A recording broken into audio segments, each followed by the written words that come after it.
promoter too? Yeah. Okay, promoter, entrepreneur. And she just put on another crowd. She married people, baby. You do? Yes, she I've do. been doing that for years, man. I don't remember that. I'm a wedding officiant. You Yes. know, A wedding all the officiant. pictures when you see me posting the. Oh, I have. like, I have the bag. That was my I actual have. first time ever seeing that. For Ever real? in life.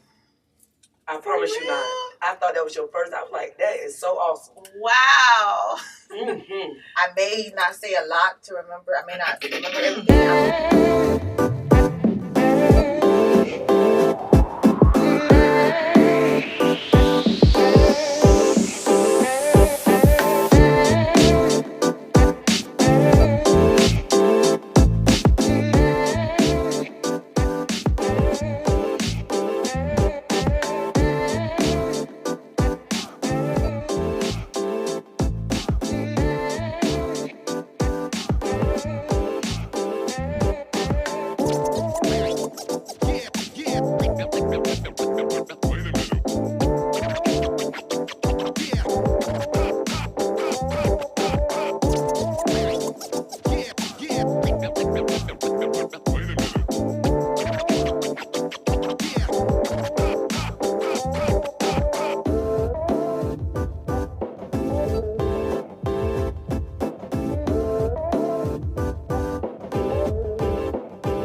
Welcome everyone to the very first Ladies Edition podcast with the BBR Room and OPOV.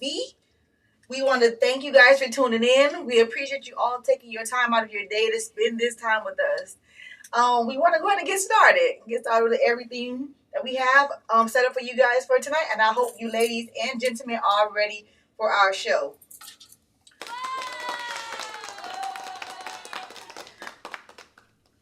I am your co-host, Nakima. K-Wink's Lashes is one of my lash lines.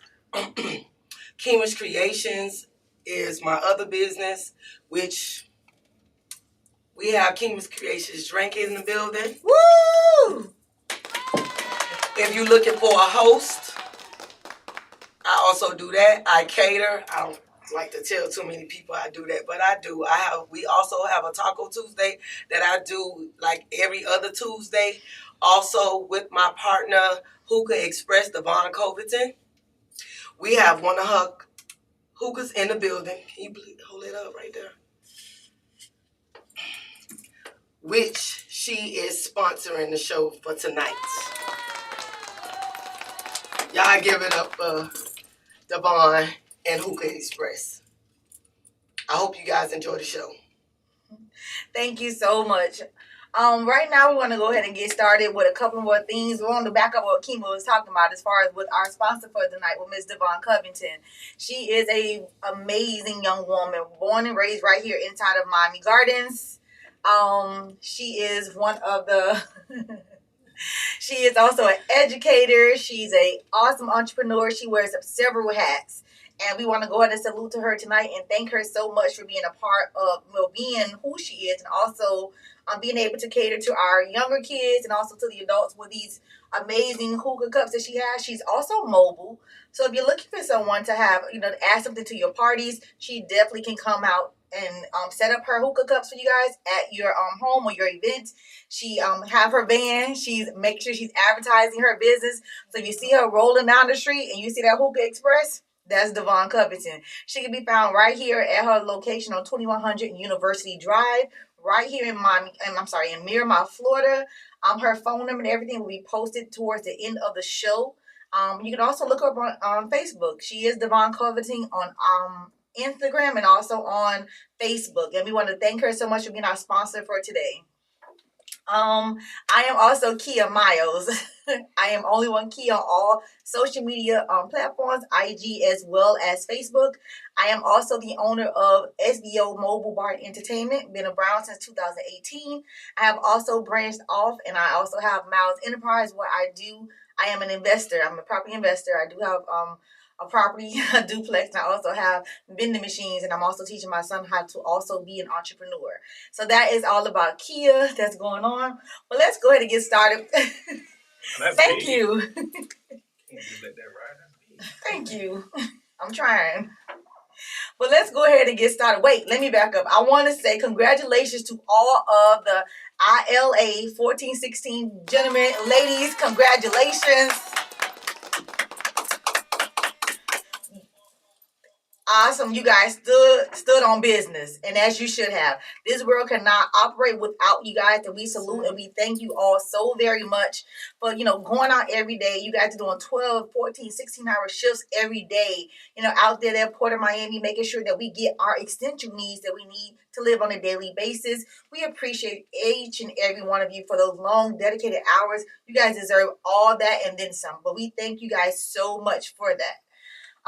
So let's go to get started. I'm like, I maybe sound like I'm out of breath is because I'm excited. So this is one of my good friends, and she's somebody like she called. You have some people when you call, you be like, I gotta go. She called me. It must mean something. It means something because she's somebody that I honestly and truly look up to and I admire. And her and I have our own special relationship. She knows my story. I know her story. And, in the tragic time of my life, and, she's watched me go through it. And I don't even know if she remembered this, but you put something on your page and you was like, Kia, write a book. Wow. And I remember that. What? I remember that. You had something on your page and you was like, ask me a question, I'm going to put it in your inbox. And that's what you said to me. And I remember that. Wow. I remember that. And as I watched you go through your journey, I said she's living proof and she's living in her truth on a daily basis. And not too many of us can do that. Absolutely. That takes a different type of individual. That takes you you're at a comfort level within yourself. And it's inspiring, honestly, to live in your truth and be able to be okay with this is who I am. And that's something that I admire wholeheartedly. About you. When we decided to say, we were thinking, me and Kima, we always on the phone talking and brainstorming because I'd be like, Brian, we got to get this money. Yes. We got to figure this out because work is so ghetto. Girl, and who is the person that we can get on this show? Right. We said, and we both said, you. May Rain. Wow. Very first time, we had no hesitation. It was you. Your name popped in both of our heads like, May. Wow. You had to be our first person that we introduced. So, without further ado, I want to introduce you all to my friend, Kima's friend, and hopefully she could also become your friend, Miss May Rains. Oh, man. That's what's up. It made me feel so special. That's so sweet. I love that about our community. Like, we all pour into each other in a different way. Everybody got they, why I love you story. Mm-hmm. You know what I'm saying? So, anyway, hey, y'all. I am May Rain, spoken word artist, mother, grandmother, entrepreneur. Y'all know I make candles and body butters and soaps and all that good stuff. What else do I do? I'm a wedding officiant. Yes. Also, I'm a 3-time author. Also, what else? I love bald head hoe shit. Can I say that? Yes. Is it too early? No. It's never too early. Never Is it too early.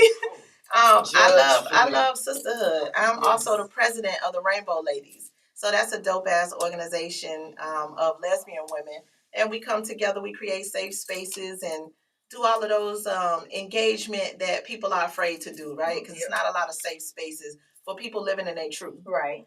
So, people have thought for a long time that I was the president of some gay shit. But that just happened. So I am the newly appointed president of the Rainbow Ladies Our Space, and I'm excited about it. I'm excited about my journey. I'm the type of person, I just think like everything that we touch should be turning to gold. And so that's what I'm into. I own Moonflower Essentials. That is a self-care product line, and self-care really saved my life, so I wanted to give that to my community. Wow. So that's where we are with that, and it's been an amazing journey. Also, y'all can find her inside of Pembroke Lakes Mall. That's right. She has a kiosk in Pembroke Lakes Mall right not too far from Macy's. That's right. And if you went to Champs, you done passed it. That's right. I wish She is I could diagonal smell from me through the cameras, because baby, she always felt good. So let me tell you how y'all can find her. If you can't get on social media, you cannot, log on, go to Pembroke Lakes Mall. So when you coming on the side by Macy's, then you go on the popcorn corner. That's right. Past the jewelry store. That's right. Right behind the little kids and the little kitty thing. That's right. Kid Foot Locker right there. Right there. She right there. Journey. I'm right there in the middle. She right in the middle. So if you pass Kids Foot Locker and Champs, you don't went too far now. That's right. Come on back. She in the middle. She's right there. And let's not forget, she has stuff for the men as well. So you guys don't exhibit as well. So as well. Right. My brother wears her stuff. That's right. My brother wears your stuff. I love it. Shout out to Duke. I remember I think they matter of fact, we were just talking and he just posted inside our family chat that he was buying some stuff. What? This was before his birthday party we did. He didn't know you was going to be hosting his birthday party. And he came there, he bought some stuff right before his birthday party. And no clue you was going to be the host. Oh, she also hosts as well. Yeah. She's hilarious.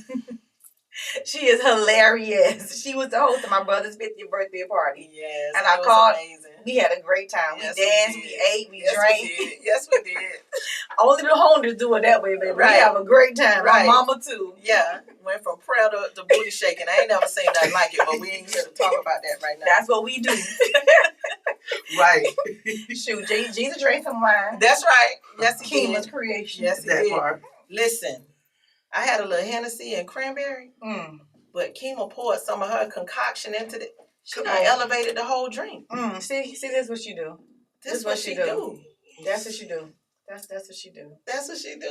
Y'all better check out her tacos on Tuesday. Y'all playing. We won't be there this Tuesday, but next Tuesday, I'm coming. Come get y'all some Rotel. Rotel dip. Some groceries. Rotel dip and some fried tacos with shrimp on it. But get it with everything on it. I don't miss nothing. This mom always be fat. I might. A gay taco. What? She said she got a special taco for me. And you said a gay taco. And I said I might. Keep You just looking at never me know like what that. I might pull out my hat. Listen, I'm trying not to respond as a gay friend. I'm like, you look blessed and highly favored. You look so blessed with your little self. Listen, for You sure, having a whole episode back here. we got to get into these questions. I'm ready. You ready? Is y'all ready for it? You ready for it? I'm ready. Let's go. So word on the street is, Oh shit! Word on the street. Damn. is that Miss May Rain is single. 7 p.m. Friday. I ain't got no nigga and no nigga ain't got me. Hey,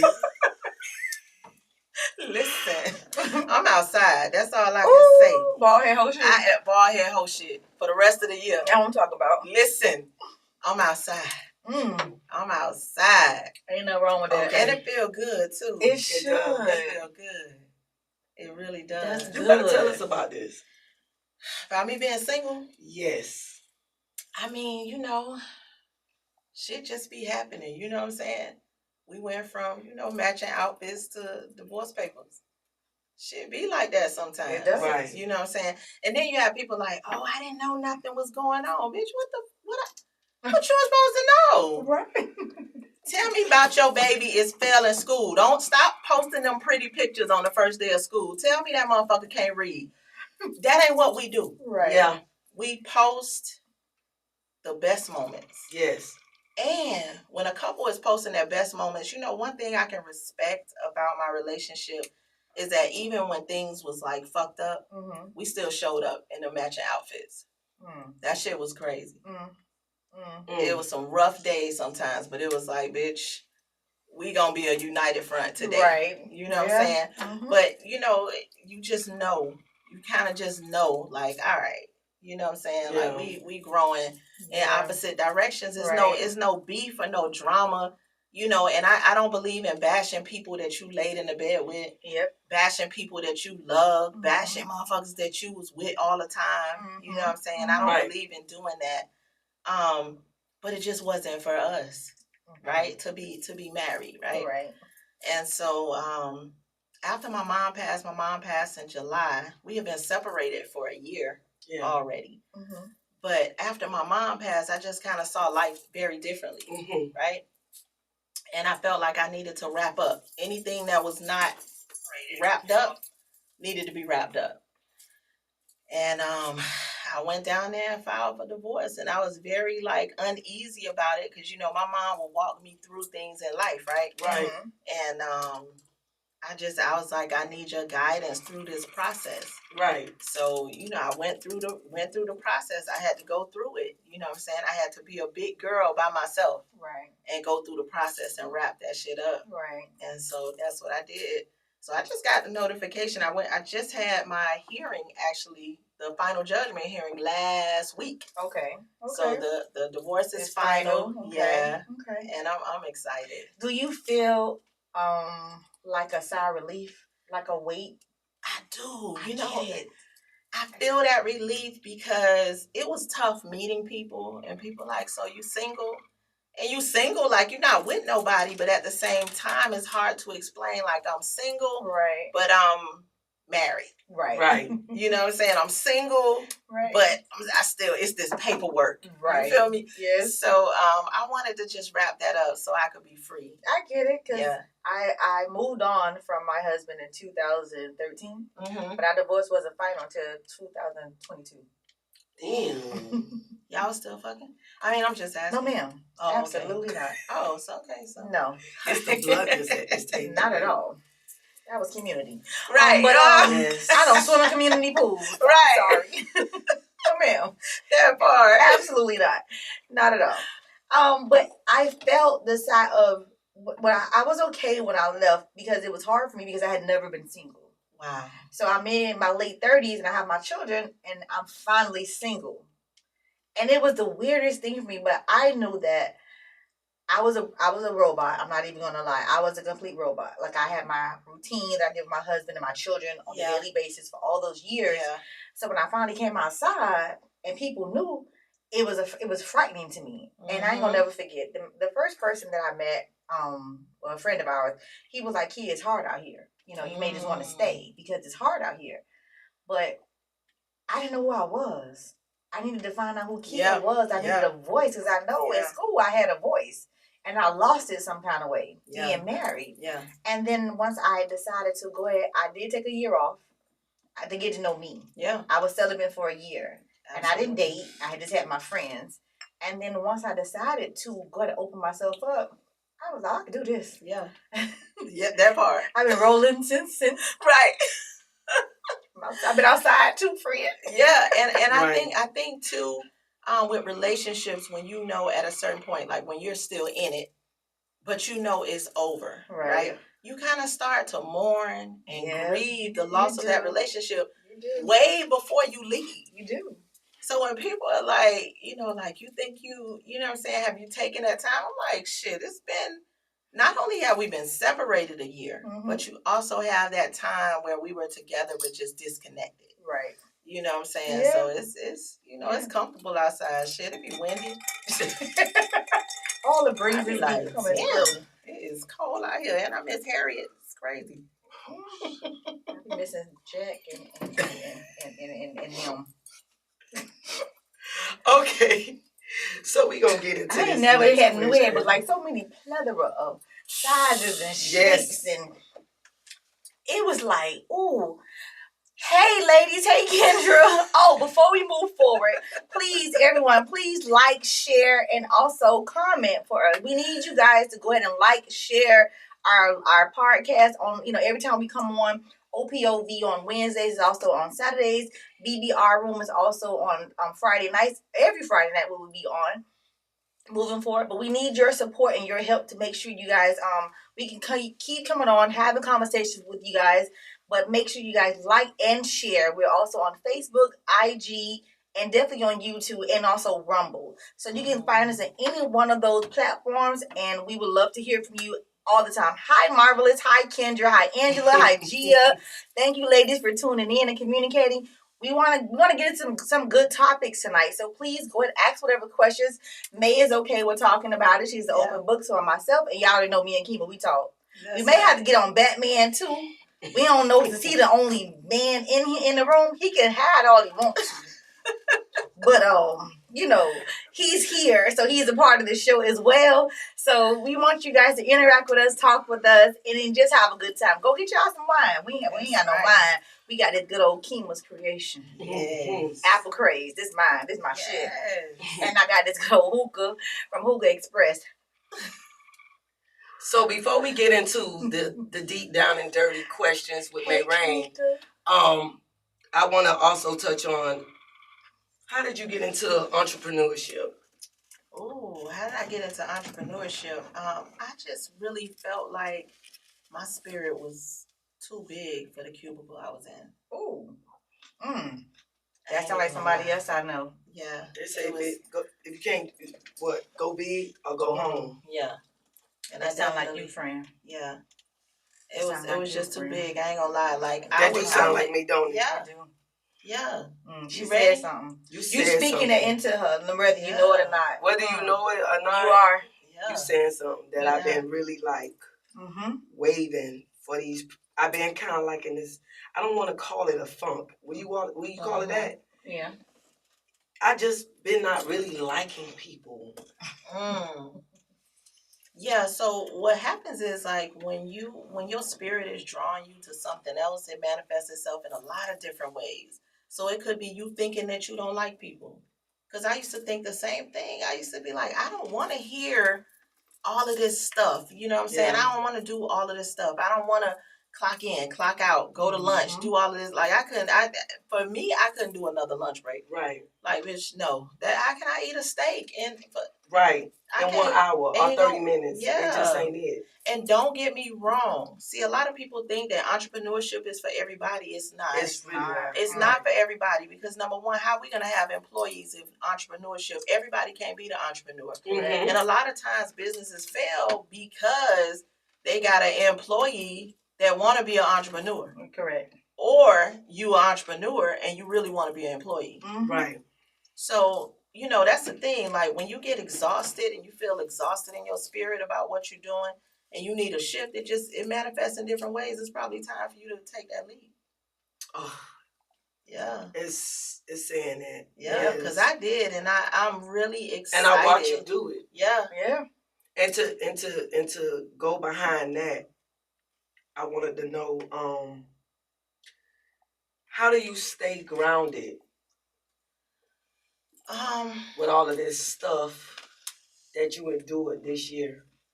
Oh, that's and still be able to maintain what you got going on, still smile every day, because we see you do it. Yeah. We still see you. We see you do it. Yeah. You get what I'm saying? So I want to know how you stay grounded, level-headed. Like when I see you show up for people. So this is like two questions in one. I see you show up for people and be there for people and have that shoulder for people, right? So who's that for you? That's a good question. So, as far as me staying grounded, right? I keep good people around me. I really do. And I don't hesitate to walk away from situations that make me feel uneasy, right? I always talk about me being in the softest era of my life. And I took like inventory of the people that were in my life. And people that I had to meet with aggression, You know what I'm saying? Like people that I had to like kind of suppress my feminine energy to deal with, I had to kind of push away from that, right? So that's really how I stay grounded. I stay around people that allow me to be soft. Oh. For real. Like I'm not born to heal. Yeah. And so I started walking away from things and people I gotta heal from. Yeah. If we get off the phone and I feel sick and everybody know it, Wow. them conversations that drain you, those friends that drain you, those relationships that drain you, that make you feel like you either gotta boss up just to be in the midst of somebody. Yes. You know what I'm saying? Yeah. Black women especially, like we got it bad. How China? And we don't realize it. You know, that thing that we do when we meet each other, you know what I'm saying? When we greet each other, what's up, bitch? Yeah. Like, damn, I'm seeing you for the first time. Like, what I did. Right. And you always feel this, like, apologetic energy when you deal with some people. Like, damn, what happened? Right. You know what I'm saying? And then they got to come back to you and explain, you ain't do shit to me. All I said was, see, this bringing out, like, now I got to be a real nigga. I don't want to do that. I don't want for real. I don't want to, I don't want to. I'm with you when you're right. So I started really taking inventory of that years ago, right? And as far as things that happen in my life, I've had like a really great run, right? Of amazing things happening for me. And I started to pray because I always pray and give thanks. I don't ask God for nothing. I always give gratitude in my prayers for whatever it is that has already happened. And that's how I manifest more of what I want to happen, right? Right. So I started to think, you know, I've had a really good run and I never really experienced like a hit. Yeah. And then I started to really thank God for preparing me for those hits. Like life be having hits that we not prepared for. But you were. I was like, I don't know. Like, you know what I'm saying? It's been a good run. Like, you making dope money now. Like, you something. Right. You doing real good. What's happening? What's around the corner? You already know it is something you can't control. Right. Yeah. And I literally started to ponder these things, right? And I was like, you know what? I'm just grateful for being prepared for those things. And I started to train my mind because the mind is a muscle. It is. And you got to train it to respond to life. Correct. Right? Anything that happens in life, you got only two choices. You either respond this way or you respond that way. Right. Ain't no other, you know what I'm saying? You either operate out of love or you operate out of fear. And so I definitely got into it. As far as who pours into me or like who I lean on, my daughter. Really? Yeah. Your twin? Yeah. Yep. That is, my daughter is my rock. For real. Like, she is that person. Like, if I'm going through something, I'll be like, I can't wait to talk to my daughter about this. You know what I'm saying? We really have a really close relationship. It's always been me and my kids. You know, I have a huge family. Right. But within my huge family, me and my kids are really close. And particularly me and my daughter, because, of course, we, have a lot of the same commonalities. You know, my son be like, y'all tripping, y'all too sensitive, whatever. But my daughter is that person that I lean on for support, for reassurance, and actually to check me, too. We need those people. We need those type of people. We do. Yeah. We do. Absolutely. Yeah. We do. And I knew as a little girl that she was going to grow up to be that person. Really? Yeah. You can see it in her? I could see it. She told me today, she said, Ma, you remember you used to tell me, I can't wait till you get grown. I knew that was going to be my dog. That's good. That's good. Yeah. We have Angelina Larry. She made us a comment, and I keep coming back to it and reading it, and she says, I started my cleaning business, and the amount of people I had to support that I supported was very sad. And that's true. So can I respond to that? Absolutely. I love statements like that, right? So I was probably making maybe like, I'm not even going to exaggerate, like maybe $7,000 a year, maybe. I said a year. A year? A year. With my business, right? That was just dependent on my friends, depending on my family, depending on my social media, right? And then I realized, like, what I really need is way too big to bottle up inside of support. Mm-hmm. We don't need support. We don't. We need customers. Mm-hmm. We're not trying to have a barbecue. We not doing that. We are looking for customers, and your customers are not in your circle of friends. Absolutely. In fact, your customers are going to inspire your circle of friends. Yes. Complete strangers. It's complete strangers. It's the truth. So, it's not to say that your friends won't use your service, right? Or that you should not allow them to use your service. But boy, when you get out of that headspace of who gonna do it, it's like a whole, I have packed out shows, and sometimes none of my friends are there. But the shows are packed out. And then you get to the point of who really, really needs and likes your business. I don't want you buying candles because you're my friend. Right. Because then what happens is when you're not my friend, now I lose you. Customer. Yeah. You know what I'm saying? So if you continue to count the friends, then you will count on the friends. Correct. And you got to let that go. You got to release that all day. I can honestly say, like, when I first started SVO, for the first year, nobody knew who business it was. I didn't want anybody to know that it was my business because I had this in my mind that people wouldn't support it because it was me. And I didn't know why. And I know a lot of people, but for a whole year, I didn't know. I didn't let nobody know. My face was never anywhere near any of my social media. And I just wanted to just see how far I can go without having it. Yeah. Without them knowing it was mine. And then I guess, the word got out. And I actually, when I started pushing it, before I started, I met so many people. The cigar industry, they embraced me.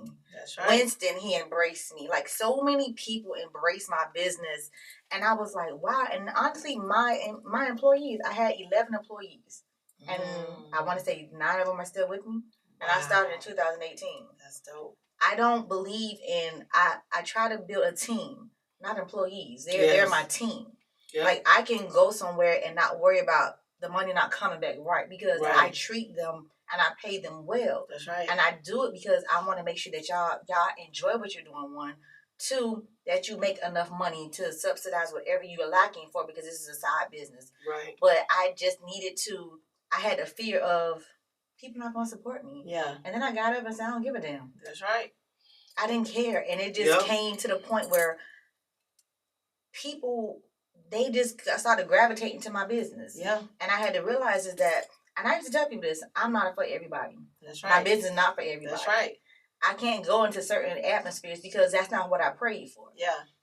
So when a vision was given to me, it was given to me in a different manner than somebody else's business. Right. And I would say the blueprint is already written, but you can't do it the way that I do it. That's right.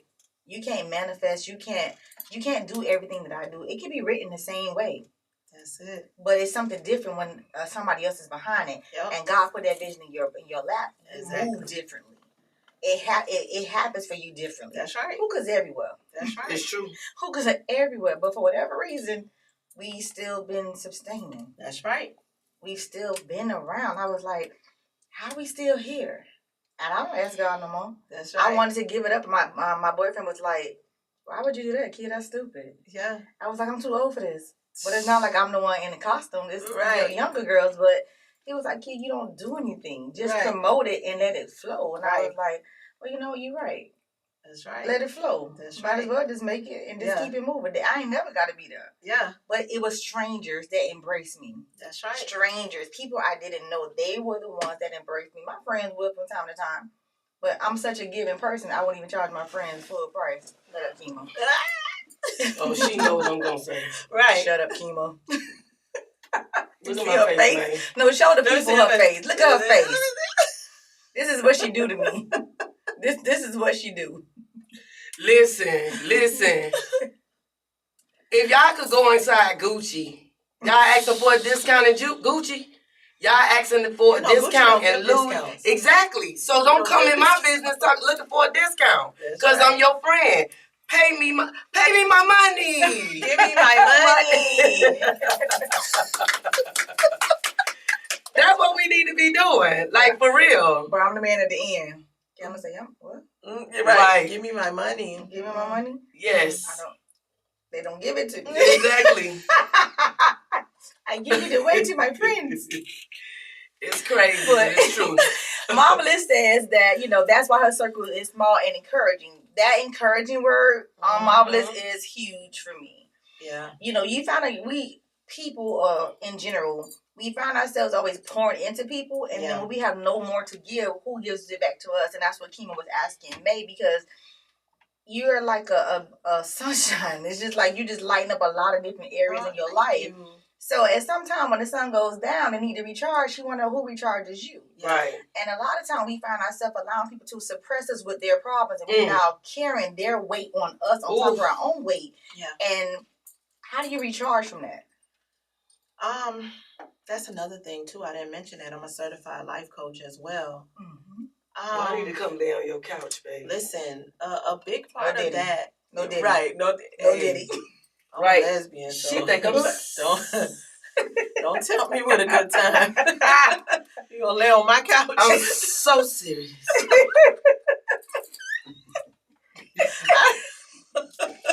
I need to lay on the bitch couch. You hear me? The couch is open. You want? I want to come by there, for real. Okay, come through. Come by there now. I need some therapy. I believe it. I got it. I got you. But I think that people don't, like I said before, like they don't tap into their capacity. You know what I'm saying? You got to know when you've had enough, when your basket is full, right? Like when it's like, what we doing? It's people got to know when their basket is full. Like sometimes, your friend can call you with some shit and it's like, not today. Right. You're so scared to say not today. Yeah. I have a hard time doing that. Mm-hmm. Like my friend Kia Taylor up there. Hey Kia. Hey Kia. Hey so Kia. As you can see what she put exactly. I was just saying that. We were just having a conversation earlier today. And she was like, friend, I just want to remind you, this is how she talked. Okay. So I got to talk how she talked. I just want to remind you that, yesterday, when you told me mom was calling, I just wanted to remind you that you be pulling people this way, that way. They be pulling you this way. You have so much room to hear all they bullshit. Right. But you don't have nowhere to put that, to store that for yourself. You get what I'm saying? Yeah. So she say that's why I try not to call you as much with all my problems. She say, but you have these friends that call you and pour all of they shit on you. Yeah. But and you will sit there and so listen. It's a difference too between pouring and dumping. Can you tell me what it is? Pouring into me is you watering me. We need living water. Ooh. Okay. So I could say Kim is that for me. Yeah. Right? Yeah. Is that now I love all my friends, right? Yeah, absolutely. But she is that for me because she know how to say something to me. And I'm talking about it'll be hurtful. Like it'll be like, whew. Yeah. But it be real mild. Yeah. And it don't come across like that. Yeah. And it be like, okay, friend, I receive it. Exactly. I remember one time I called her, I was so damn mad. Yeah. I called her and I was like, I don't care. I'm gonna do that shit. She said, calm, real calm. She said to me, well, go ahead and do it. Regular. That's real Kim. regular. That's Kim all day. And that shit was like, oh, so you ain't gonna stop me. Right. So, no. This cliff I'm about to jump off, you're not gonna catch me off this cliff. No. And all I know, that got me together. Yeah. And it was like, very few words. Okay, friend, I hear you. Right. Because sometimes I do be mad and I'm that person. You know me in real life. Yeah, absolutely. May you know me from when I was at the park. Yes, cussing parents out. I remember. Cussing parents out. Yeah. Right? I came a long way. I would cuss your parent out. Especially on my free time with them kids out there. Right. And I had babies too. Yeah. I had the 4-year-old, 3-year-old. Yeah. And they attention span is like this. Yeah. and you want to come out here and talk to me about some bullshit, you would get cussed out. Right. Okay? Right. Main Rain know me from back then. Yes. Yes. So, like, now I'm like, not that person. So she does that for me. Yeah. But I'm that person for everybody else. Yeah. Like, they can call me and be like, "Da-da-da-da-da-da," and I'm just going to sit there and deal with it. But I get what you're saying about pouring and dumping. Mm-hmm. I have this one friend, I won't say name, draining. I'm talking about, you ever felt somebody so draining that it makes your stomach hurt when you talk to them? Yeah. That's crazy. I don't want it. Wow. But you know, there's a proverb that says, compassion that does not include yourself is incomplete. So you definitely got to take accountability for allowing somebody to drain you. You know what I'm saying? Real quick, on the subject of like draining, right? And I, you know, y'all see my Hennessy. Y'all know how I get down. But we still got to stay grounded, right? And a lot of times, I appreciate the balance, you know what I'm saying, of being able to do bald head hoe shit and being able to pray, right? Because I think that God knows who we are. Exactly. And he uses us as we are. Correct. Right? All right. So here's the thing. Everybody has heard the story of the woman that touched Jesus' garment, right? We always talk about that. You heard that since we was a little girl, right? Little girls and little boys. And we know that when she touched the hem of Jesus' garment, she was made whole. Correct. Right? Right. So everybody talk about that, and everybody like, ooh, you know what I'm saying? We sing the songs in church and all of that, right? And we never examine that story from Jesus's perspective, right? So I tell this to a lot of my friends. Jesus was standing there amongst a multitude of people, and Jesus said to his disciple, "Somebody touch me." And the disciple, you know, like our friends do, like, nigga, you tripping. It's a multitude of people out here. Like, anybody could have touched you. And Jesus said, no, but virtue flowed from me. Correct. Which means that something just poured into somebody else from me. Right. And he felt the impact of that. So when you hear stories about Jesus having to go up in the mountain, taking that time for self-care is important. And Jesus has been trying to teach us this for years. Now we come up with things like self-care. I'm taking a beach day. I'm having a me day. If you will lose your mind. Correct. Not taking time for yourself. I agree. You know, when I was going through my dark, and my mother's death for me was my darkest moment, right? I couldn't respond to everybody. People was like, oh my God, you know, what do you need? The phone just there. Like, I can't do it. Right. And I know my capacity. Right. So it's like, if this is beyond my capacity, I'm not going to do it, because I'm not going to respond to you from an empty place. Right. It's never about giving from an empty place. Right. You can't pour from an empty cup. Right. So keep it up. No. Yeah, it's going to be... I'm done, mate. Right. I'm done. You just Right. drained. Right. Yeah. Exactly. It all up. I'm drunk. Yeah. I'm drained. Yeah. No. It's the truth. No. Yeah. No. Yeah. No. Yeah. And you know, I wanted to tell you again, you know, my condolences. Thank you. My Same here. condolences Thank for you. your loss of your mother. Thank And I wholeheartedly understand that, because being in that space, until you actually been in those shoes, you'll never know what it feels like. Never know. So you just offer your condolences and just watch. And Yeah. honestly, people just watching to see what you're going to do. Right. And I don't know why people do that. Yeah. It's weird to me. We love that shit, though. We love to see, like, you know what I'm saying? We ask questions like, oh, you went to the funeral? How's she taking it? Right. What the fuck does that mean? What does it mean? It's the craziest thing to We me. got a little fixation with grief and, like, you know what I'm saying, watching people fall out and shit. I felt like people used to look at me and want to see how I was going to move Yes. for a very long time. Like, how was I going to, you know, what was my next judgment? What was my next step was going to be? Hell, I don't know. Yeah. I'm going to tell you, to be honest with y'all, I was high and drunk for about a good 8-9 months. Right. I can't tell you, and I can tell people honestly now Yeah. that I honestly can understand how people lost their mind Yeah. Yes. and committed suicide. Yeah. My truth is, and I'm be very honest with you guys, I really contemplated killing myself. I ain't gonna lie. Because the loss of my child was something that I could never understand. And it took my family to wrap their love and prayers around me because I couldn't fathom how life was supposed to go on. I done lost a child. Yeah. How you move now? Yeah. What do you do now? Because this is my child that I talk to all the time. Right. This is my child that, you know, we communicate on a daily basis, and his friends are there, and his friends are, they're always leaning on me. Even to this day, Kima knows. My baby been gone since 2017. Oh, we have a party, baby. They won't let him go. We still have a party. They still acknowledge this man like he's still there. Absolutely. His ex-girlfriend called me, I want to say like a month ago, and she said, "Mom, somebody got Fat Pop phone number." I said, "What are you talking about?" She said, "His number's still in my phone." And they just joined Telegram. I said, "Send it to me." I wanted to see it. Yeah. But she still had his name saved in her phone on his old phone number that he had 7 years ago. Wow.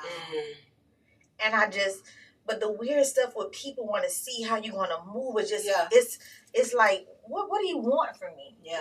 How do you expect for me to move? Yeah. What do you expect for me to do? Yeah.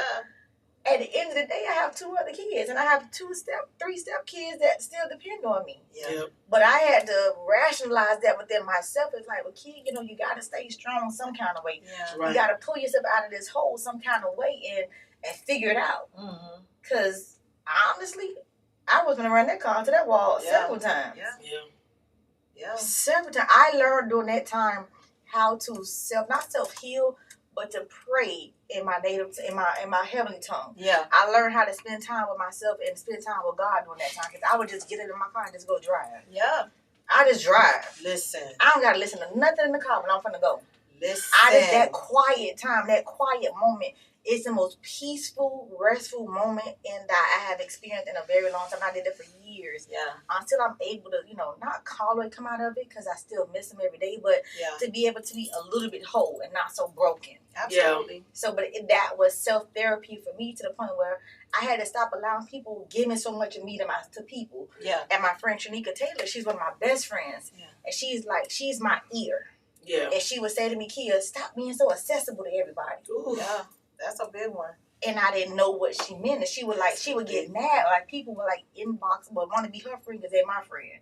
And she'd be like, "I ain't even accept their friend request. You don't even know them. Yeah. They just see that I'm your friend on your page. Now they want to be my friend too." She No. sound like me.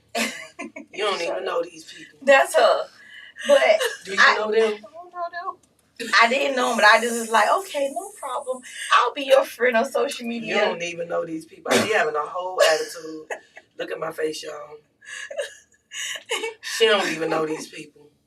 But you just find yourself having to be able to recharge yourself. Yeah. And you have to learn how to do that. And I honestly did, and I'm not gonna tell nobody no lies. Praise and worship is the most healing thing that I can tell anybody that's going through any type of life trauma, life anything. Listen to praise and worship music. It helps you wholeheartedly because the Bible says that God is married to the brokenhearted.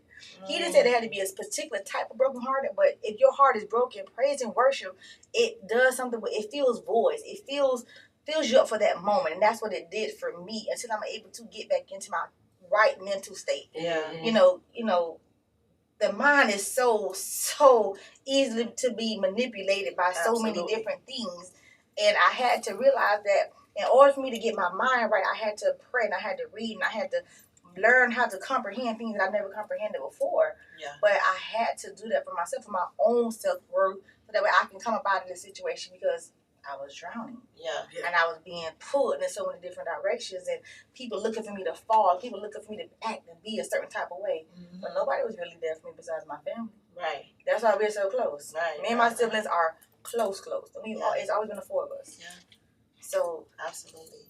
Yeah, I love my siblings too. They are it's 9 of us. I'm the 9th child. I'm the youngest child. So when this first happened, like I recognized that everybody was just kind of lost. Because it's like, who are we without our mom? What do you do? Like you can pull up to my mom's house at any time and you're going to see 4 or 5 people over there. Yeah. You know what I'm saying? So, oh, Slim 3, that's sweet. I love you too. Sometimes I I'm love trying you, to Kiara. find That's your people to god like. baby. Kiara. You Yeah. see your god baby? Yeah, look at my baby. Hi, Pooh. I love you too, Pooh. Hus Aww. married. Yes, Hus married Hus now. married. And I saw that announcement on Facebook about What that new announcement? baby. Kiara, you finna have another baby? I seen it. Really? Nobody Congratulations. Congratulations, Pooh. That's I'm right. the grand godmama. That's right. You already grand godmama. Yeah. Yes. You're already there. Well, that's good. Congratulations to you and your husband, Pooh. Yes. Much love for So you and the sweet. babies, you So and the girl. sweet. Hopefully you get a boy this time. I know. Hopefully it's a boy this time. But people do grieve differently, right? And that I've always wondered like how people deal with their own grief, right? Mm-hmm. Like for me, I couldn't do gospel music. You couldn't? Nah, it was Boss Man D-Lo for me. Ooh. What I song? had to every day, Glorilla. I was pot scraper, all day, every day. I was scared to listen to gospel music. Really? I'm like, I can't do it. I ain't doing it. Really? Yeah. Wow, Boss Man D-Lo. That gospel music, how you? Really? Listen. I said, no, we gonna thug this out. I Give me tried. some of that stuff. Right. Baby. I tried it. I said, no, fuck this. Gospel music about to take me out of here. About to take me right on out of here. Take me to the King for real, for real. Exactly. No, I couldn't listen to those kind of songs. I couldn't listen to Take Me to the King. Right. I love her. Right. What her name is from the Browns. Oh, my Tamala God. Man. Yeah, Tamala Man. I love I you some Tamala Man. No. I said no. No Tamala Man No for you. Tamala I Man. couldn't do Tamala Man either. I couldn't. I had to couldn't do get in Tamala with Man. me. Get in with me. Boss Man D-Lo. I swear to God. I said, I gotta stay up. I gotta stay up. Because if I go low, baby, it's a submarine. You gonna sink. Girl, Daryl, he had them posted up there talking about y'all save the cheese No. Because he coming to get it after the show. No. What? I don't No. know if y'all seen that. Did y'all catch No, that? I ain't catch it. I missed it. Yes, he put that under the. He talking about y'all save that cheese. Oh, we did see it. Hey, don't throw away them fruits and cheese, etc. I'm gonna come grab that after the show. You a trip, Daryl. But Will say he love you. He said, "Damn, I love some May Rain." Oh yes, Will Will? Abdul. That's so sweet. I love you too, baby. How you doing, Will? Okay, so let's get into these questions. Let's get into these questions. Yes. So we asked her about her entrepreneurship and everything. Yeah. Mm-hmm. I just want to get straight into it. We just gonna get down and gutter with it, right? Okay. So I had a question. What is your guilty pleasure? This is a hot topic. Hot topic. My guilty pleasure.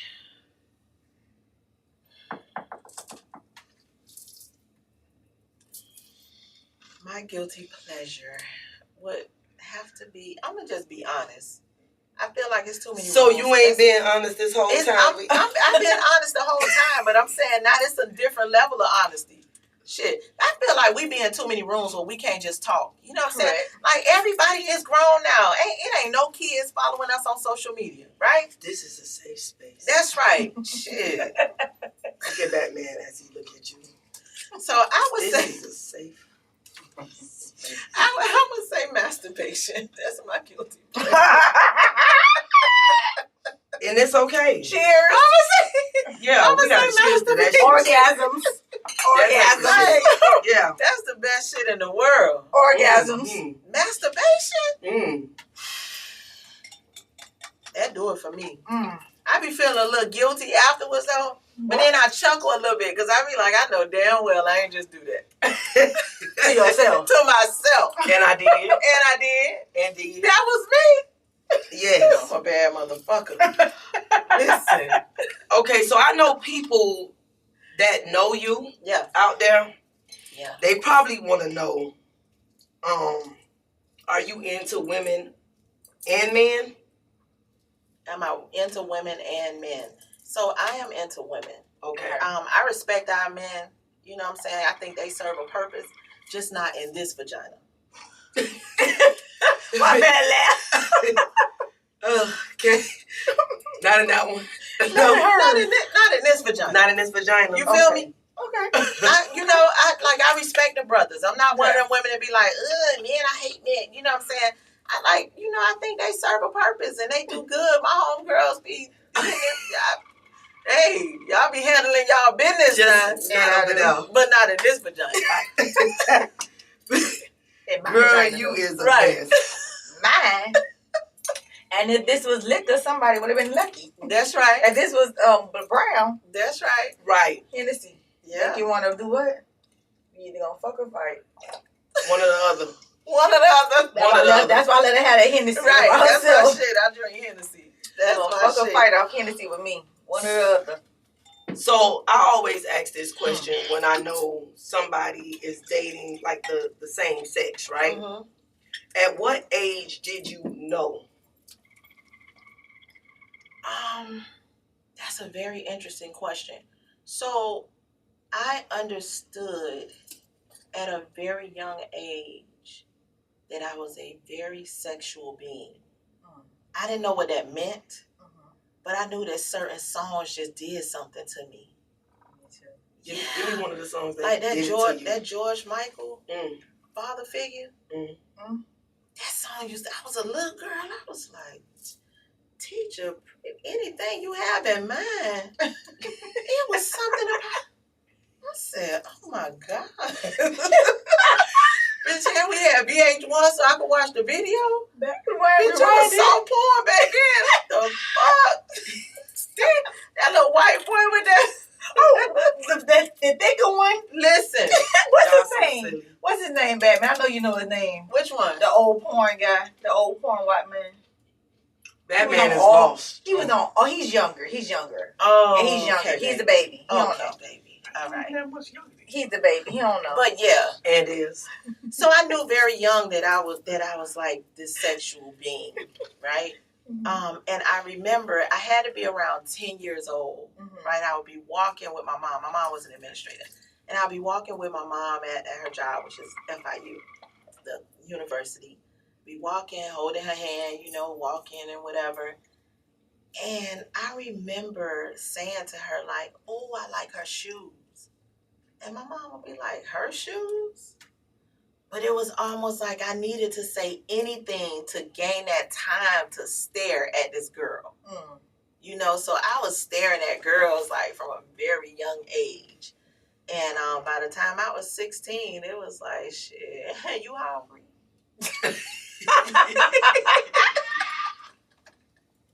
You want to eat something? Eat a little bit, slap a little bit, drink a little bit. So I was 16, yeah, baby, it was on. So your first Encounter, I was 16. was yeah. with a woman? Was Yeah. it a girl? No. Okay. My first encounter was with a guy. Okay. But once I experienced women, I thought like it was the worst thing in the world. I come from a really religious family. And I was like, oh, Lord, I'm finna die about the coochie. Whew. It's gonna be a tough one. Jesus. It's the shit you Look at say. his face. You feel me? Look at his You face. about to die about the coochie. Right. My mama Yeah. telling me I'm going to hell. I'm like, oh, With Lord. gasoline drawers on. That ain't the right way. Damn. But, and I had told my friend, I'm like, I just like the sex. Like, just the closeness, the intimacy of being with a woman. Like I said, I can't see myself like being in a real relationship with a woman. And so for a while I dated guys and I would just cheat with girls. Right. So that's why when that whole down low man Yes. came to be and it became a thing and people were talking about this down low man shit, I was like, well, That's what shit, you was doing. women been doing that. It's a thing now. It's a whole book about this shit. It's a whole story. It's a whole series. You R. feel Kelly. Okay. The whole Trapped in the series. closet. I've been trapped in the closet. We my wrote whole that damn fucking life. book before we even put it out there, For man. real. Women still doing the best and doing the We best. doing it best. We still been doing it. Exactly. Shit, my niggas will come home and be a stud putting together the kitchen cabinet and shit. They don't mind. That's Big D. just came to help me. Oh, my bad. It's like a nigga. Right, just say. Oh my God. Yeah, you see him? He's so uncomfortable back there. Yeah. She's like, it's bad facial expression. I know, right? You see him? And Greg, he trying real hard not to go up under the table in real life. Right. He really want to go up under the table. Right. But we need him here. But wait. That's not what I was going to say. I was going to say that's my type of woman. Right, because he keeps saying, y'all don't hear him saying, And he like he can't sit still in the chair. He like, Not if you see these big studs I be dealing with. He want to get turned off real easy. No, he won't be a woman, huh? She got a vagina, don't she? See? She got a vagina. See, that's what, See, I be concerned about men that like women that have that dominant energy. Nah, I ain't say that. No, I don't think he like him with the dominant. He was like, she got a vagina. If she got to be real feminine. Real feminine. Well, that ain't gonna. But if she's into another woman, he don't mind. I've seen the biggest studs turn feminine. Really? Around a man. You done had some? I can't confirm more than that. I'm gonna slide you a picture. You let me know. If she been there, you Oh, want to yeah. know. Yeah. You want to know if she, you know her. You know In the her. streets, you know her. It's a possibility. Look. Like her fingernails dry. He trying to get a serious face. Right. No, but I mean, after it took me a few years, and then it just I don't even know what the shift was. Mm-hmm. But I was dating somebody one time, and we had this. You going to the club? I'm like, nah, I'm probably not gonna go tonight. She's like, I'm not going either. So I end up, getting my little nap in, and I pop up to the club, and I see this bitch with another chick, and that's when I knew. I was like, yeah, this ain't just a thing, because I'm about to turn this motherfucker out. I'm about to knock all this shit over. What? Listen. I done had niggas cheat on me, back in my teenage years and shit. But a woman cheating on you is like, different. Bitch. So that's why I honestly can say They like hit different. right, they say like it's more like Yeah, they it's argue the more. ultimate betrayal, bitch. Why? Why though? Cheating is cheating.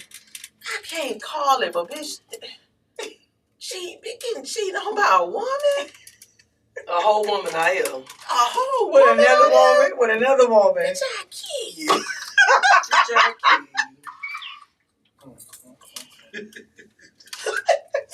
I'll kill you dead. I kill you dead, bitch. Where you stand? What's wrong with you? But you know what it is? Because you can fight her. Yeah. You can can win. win. No You can probably- hands, right? Yeah, we can That's probably what. it's a 50% chance I can take her. Host, throw your set up, bitch, because we finna Yeah, go yeah. there. We for the wrong one, huh? But you don't try me with another bitch. She Straight ain't up. even cute. I think that's what that be. That's what it is. It's more of that because I'd rather you cheat on me with a With a nigga. nigga, not a Bitch, woman. you cheating on me with a whole hoe. It's a problem And right it's here. crazy because women see it. I mean, I see it like, another woman. But a stud, you cheat on a stud with a nigga? Baby, listen. Yeah. I just met a stud the other day, Tuesday. You ain't tell Baby, me she that. had me rolling. For real? She was holding herself and acting like she had. Baby, she told the dude, she told him to suck it. Suck what? You're not going to disrespect that strap, though. That strap. Yeah, They was talking about the That strap had you hemmed up, bitch. Really? Fuck around and find out. Wait. What? Really? The strap had you hemmed up. You know you gotta put your legs through them shit. And you gotta do some work. Now y'all. How the strap put you in some? How the strap do That's it? all right, bitch. You lay right there and watch. Ain't no muscle behind that. Ain't no backbone. It's backbone behind it. Listen. I'm trying to tell you. Let me give you the scenario. Tell me. What's the movie? What's the With DMX and Ebony. Betty. You see when he fought Ebony, she came out that shower. You saw that Oh, backbone? Jesus. She can't do that for me. I need that DMX back. I beg I need that. I Bitch. beg Ain't a you. strap on can do not a nothing. To motherfucking difference. I need the strap. The only difference, bitch. See, now they got the ones with the vein in it too. Oh. Bitch. Bitch, I'll roll around on this floor.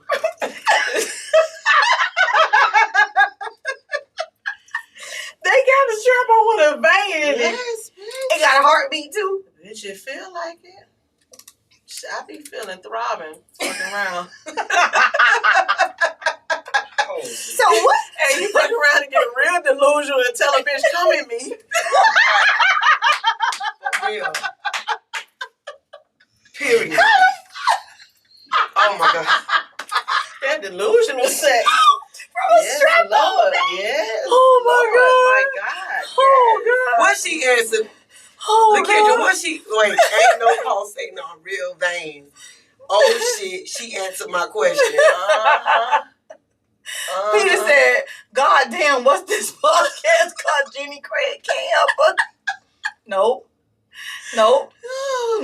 Show can't. Strap back. Mm-hmm. That Oh my gosh. right there. Oh my God. Don't cheat on me at all, Gia. You right. I don't care what it is, man or woman, bitch. Don't cheat on me Listen. at all.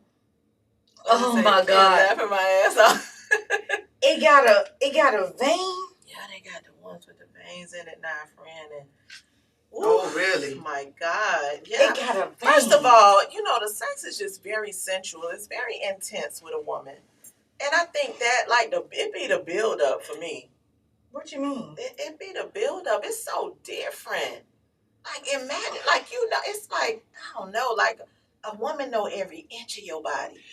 And I done talked to you. We do. I done talked to This is true. We do, because we already know how we want to be That's touched. right. It's Correct. And It's true. It's certain things, I ain't like, you know what I'm saying? I remember sex with niggas. Like, I remember that shit. Look. It was a while, but I remember the shit. And it was just sometimes, y'all know, because I've talked to enough just friends that something about are actively having sex with dudes. Mm-hmm. Sometimes niggas just can't get it right. The head, they can't get right. Then you got, you know what I'm saying? I would agree. Some of them. Yeah, like you talking about a bitch just go in, like they could just devour you. That you got the birds, the birds chirping, the little crickets. Let me tell you some good shit. He done turned around all the way around in this chair back here. He got Listen, when that nigga head ain't good, this is what you play. Right. That. Hit it again, back. Mm-hmm. Oh, Beyonce That. to the left.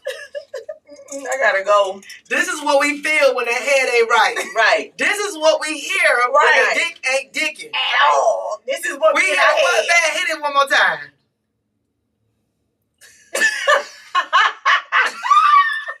That's what the fuck we hear when that dick ain't dicking. For real. When that head ain't heading, we hear crickets. Yep. They want to eat it like a little cat, licking a little milk. I gotta No, go. we need I to get Y'all in get it. into this. be like, I gotta go. My car alarm went off. Yeah. I need some water. I got water. No, I need to go home and get my water. I forgot to feed my fish. Okay, so I do have a hot topic. Okay. Oh, I'm sorry. That wasn't a hot topic. No, I'm sorry. it wasn't. It wasn't. I thought it ran was. with it. It wasn't. But it could have been. Okay. It was.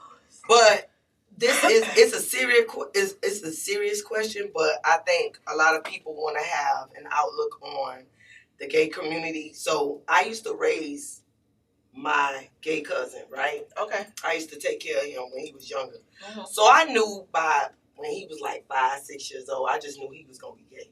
Okay. I just knew it off the map, right? Mm-hmm. So a lot of people feel like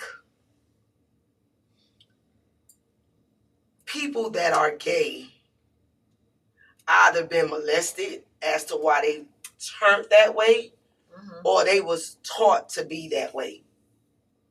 Mm. I don't feel that is true. And that's because I've took care of somebody that was gay that I just knew he didn't have no interest for dude stuff. He had no interest. Even when we tried to introduce, like, go play football with the boys. Mm-hmm. No. Yeah. He just, it was that. I don't want to do that. And he dated girls, Mm-hmm. but I could tell, like, it was It something. was uncomfortable. It was uncomfortable for him. Like, it was no connection, Mhm. right? Okay. So a lot of people that I have discussions with, because I do have a lot of gay friends, and I do, I have family members that are gay, right? Mm-hmm. And I'm gonna tell you a story about this guy that I started talking to because I didn't know a lot of things about just growing up, just having sex, right? Yeah. So I started dating this guy that stayed in Orlando. So I used to go drive down there. And I used to go see him. So the guy used to not wax his chest, but shave his hair off the chest, right? I have never saw that before, right? So I called him on the phone and I said, cousin, Nickel, I'm over here to this dude's house right now. And he shaved the hair off his chest. Is that gay? That's what he say. No, cousin. Some people just don't like it because it's hot. He say just like if they shave in that area down there. He say no, that's not gay. Just don't. We develop a smell down there too because our nuts be sweating and stuff like that. So we shave it off because it draws heat just like the women area, right? Mm-hmm. So I said okay. So I noticed that. Like, I guess he played football on his spare time. So he, when they put the tape around your ankles and shit, he would shave the hair off his legs so the tape wouldn't stick. But I didn't know nothing about that at that time. But I noticed it was like hair up here and this part was like bare. So I said, cousin, nickel. His legs are shaved. Is that gay?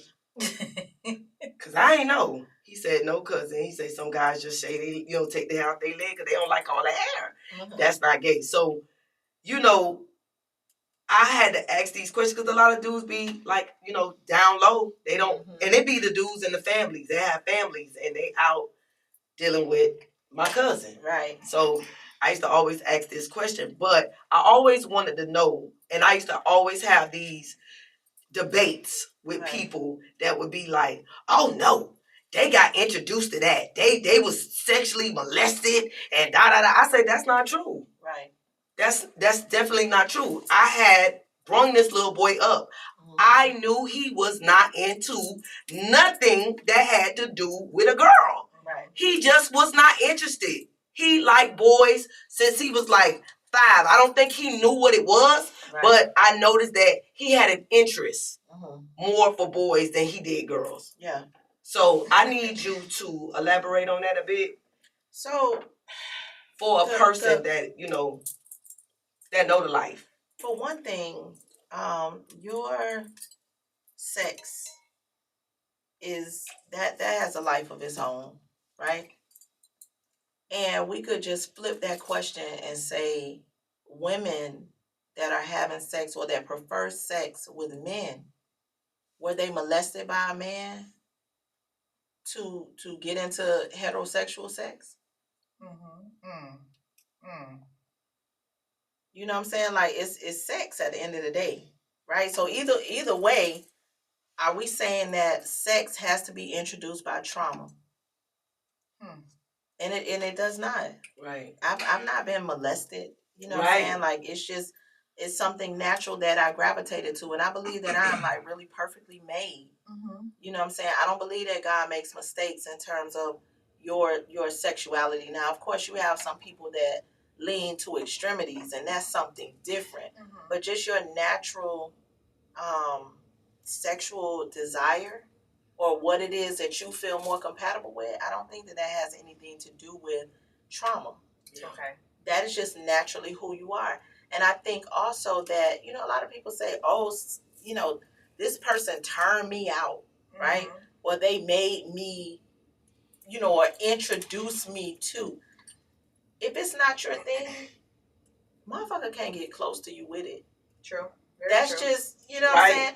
If you are a young girl, you a teenager, and your homegirl like, let me see your coochie. You like, what the fuck? Hell no. Are we going to the boys' house or not? Right. You know what I'm saying? Like Absolutely. you stand on business when it comes to what you really like. Right. But sometimes there's a commonality right between the two people. And then we explored this sexual journey together. Right. You understand what I'm saying? Right. So I think that everybody has a different story. Mm-hmm. There are some women that are very promiscuous within the heterosexual realm, Mm-hmm. right? Right.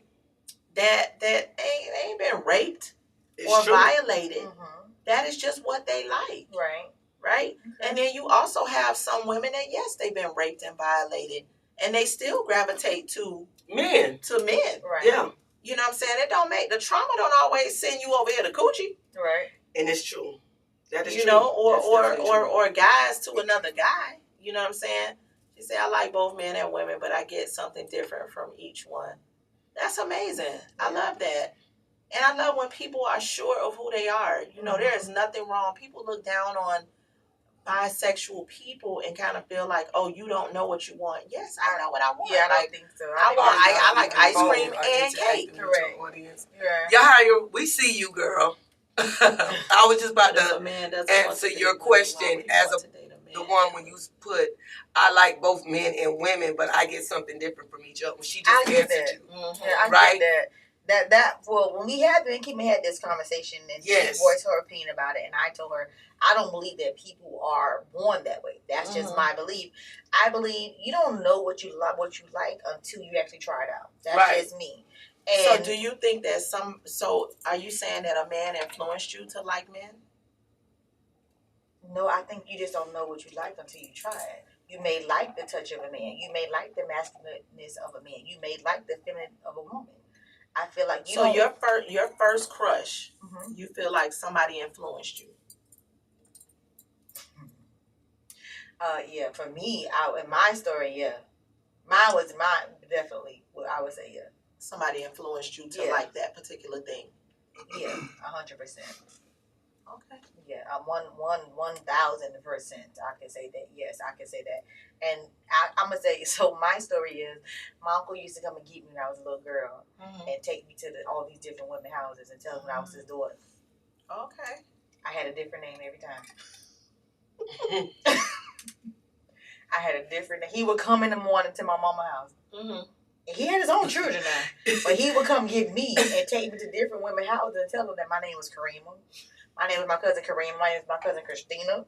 I was everybody else's name. My uncle was the motherfucker. I ain't gonna lie. I love him, my uncle. I love you. Can I ask a question? Yes. So there's no such thing as a natural biological instinct. Yeah. Oh, Yeah. you asking me? That's what I'm saying. So there isn't. I think that there is a natural biological instinct So to as a gravitate woman- to. Mhm. So as a woman, what's your natural biological instinct? I think that my natural biological instinct is to gravitate towards women. So that's not natural. That's not.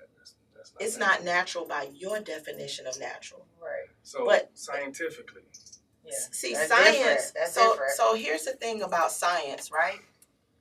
Science is I'm back out. No. Back out. No. Don't back out because I respect your views. But science is one of those things. For example, right? I'm gonna give y'all an example.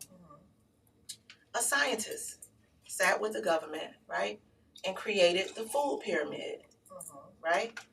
That food pyramid that talks about we need a certain amount of bread and we need a certain amount of oils and we need a certain amount of this, we need a certain amount of that.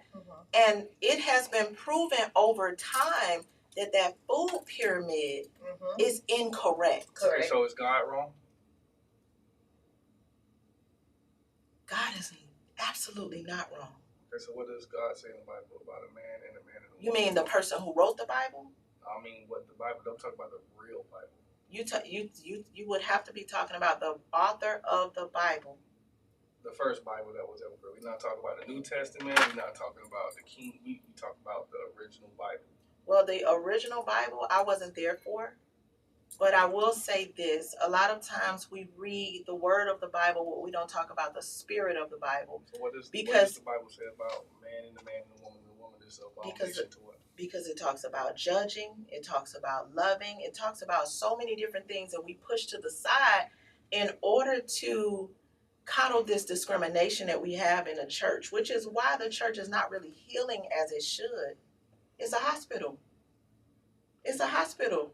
Who's really moving? Who's really shifting? Who's really growing? Who's financially growing in the church? Who is being healed in the church? Why? Because you have people that are more focused on gay and lesbian relationships than they are on the pastors that are molesting children and that type of thing. It's a lot to unpack when it comes to religion as it relates to sexuality. And I respect your views, I really do. I'm not gonna go into that. I'm just asking. But I think that when we talk about what is natural, I think that what is natural for you is what comes without struggle. It's just natural for you. What is the purpose of sex? Sex serves a lot of purposes. And let me tell you, says for procreation. well, here's the thing too. If sex was only about procreation, then God had the power to remove the pleasure from it. What is it? 2 men can be fruitful, and I also feel that 2 women should. So Yahira Williams says, I got a story. So I was a victim of rape by my stepfather. He didn't penetrate me. He just forced head on me. Now I crave forced head. Yes, I hate my stepfather, but that incident shaped my oral gratification. That is interesting. And everybody's response to molestation is different. Like some women stay away from sex completely because they were molested. True. Whereas some women, they gravitate to that particular thing. Real quick. Chat, let's do each podcast and everybody a big favor. Let's not use the R word, let's use the word grape. Because YouTube has very strict guidelines when it comes to those words. Okay. Oh, okay. Sorry. Okay, so I'm gonna elaborate on your Yahira's Williams question. So I had that happen to me, but it was not by a stepfather. It was on the other side of a family member, and it was not just one. And the crazy part about that, one of them were gay, and I didn't understand that because you like men, but you like forcing yourself on me, And I had one that was like into drugs, into drinking. So at night, I was very heavy topped, young. So he would come in the room and just be feeling on me and stuff like that. So it took me a long time, but I don't feel like it led me into, I don't know. I don't think it did nothing for me because I'm still interested in men. And I'm going to say this. I have had a sexual encounter with a woman before, and I can honestly say I don't like women. And I'm going to tell you why I don't. They, no offense to nobody that's into them. But in my situation, I feel like that's just not my thing. I think it was just for that particular situation. Right, for that season. Yeah. So, that's what that is for me. But I just wanted to ask May that question because I know a lot of people don't have knowledge in reference to like you growing up. Some people say, "Oh, you were born that way." Oh, no, you've been sexually molested and all that stuff, that type of thing, and that's not always the narrative. Right. I agree. I just feel like people, you really don't know what you like until you try it. Right. And that's just honestly how I feel. Like, if you like certain types of food until you've actually tried it. So that's why I feel like you don't know what your true sexuality is until you actually have tried it and just saw it for yourself. That's just what I just feel. That's why I don't believe that people are born that way. Because some people may like more of the feminine touch. They may like more of the, some women, when they're with each other, they like the how the woman touches them, how it feels. They don't like the masculine hand of a man. They like the sensualness of a woman. They like the smell of the touch of a woman. But how do you justify that as a kid? I watched this little boy like boys. I watched him like boys. And you don't know what gay mean at 5 and 4 years old. I get it. My sister, Deidre, you don't know what that is. I had this conversation with her too, just so frequently. She said, well, I agree with Kima. And I remember her telling us, because she's an educator, and she only teaches her education level goes up to like kindergarten and third grade. So she had a kindergarten child, and I would never forget this. And the little boy used to tell her every day. Well, he would say, "Well, Miss Rowe, I need to give me some perfume," and she would say, "No, I want cologne." You know, you need cologne. He would say, "No, I want perfume." Like he would do all the girly things. He was in kindergarten and young. So, you know, that's why she believes like they were born like that. But I would never forget that story that she told me. This kindergarten child told her he knew the difference in what he was saying. He only played with baby dolls. He came and his mother allowed him to dress like, you know, wear little So how stuff. do you explain that when they're not interested in boy stuff?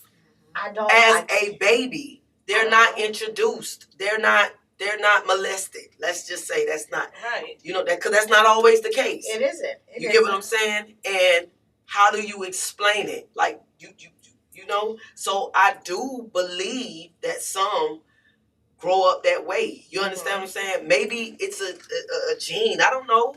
Right.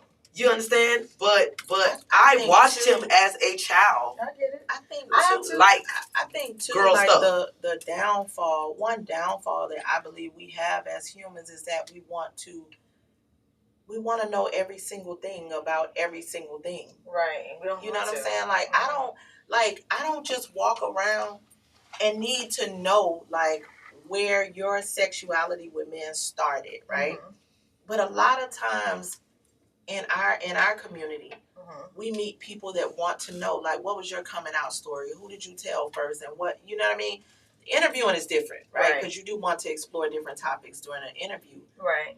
But it's like, I believe that God is enormous. I agree. Right. And I think that in our 40-something years or 50 years of living, to think that we know, right, the totality of God, right, just blows my mind.